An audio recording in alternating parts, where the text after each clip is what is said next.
Agricoltura e tradizioni contadine da riscoprire alla 38esima Fiera Agricola di Sala di Strana. L'evento clou della festa dell'agricoltura anche quest'anno ha registrato il pieno di pubblico grazie a un ricco parterre di espositori da tutta la filiera agricola.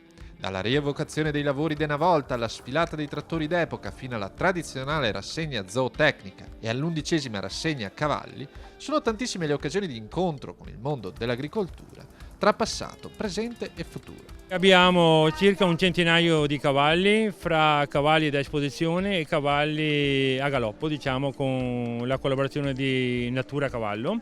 Poi abbiamo i trattori, di trattori abbiamo anche là una ricca esposizione di trattori nuovi, ma l'evento clou è anche dei trattori d'epoca, dove in questo momento stanno facendo anche l'aratura come veniva fatta una volta. Abbiamo la presenza di una decina di mucche da latte, delle aziende qua vicine che ormai sono diventate poche, però insomma, queste poche fanno qualità.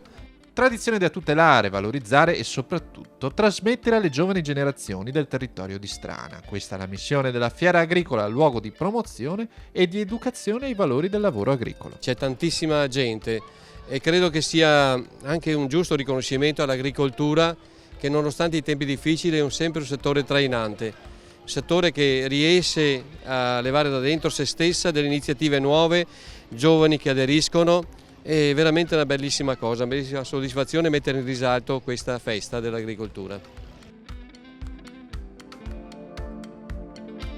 Per questa giornata soddisfazione appieno, vedo la gente coinvolta, che guarda, che si accultura, che crede e vede cosa stiamo facendo per poter portare anche i nostri figli a conoscenza di cosa ci dà l'agricoltura. Agricoltura che diventa anche occasione di solidarietà. Dalla festa di Strana un messaggio di vicinanza alle famiglie colpite dalla tromba d'aria dello scorso 14 settembre e un invito a tutta la cittadinanza. Domenica 20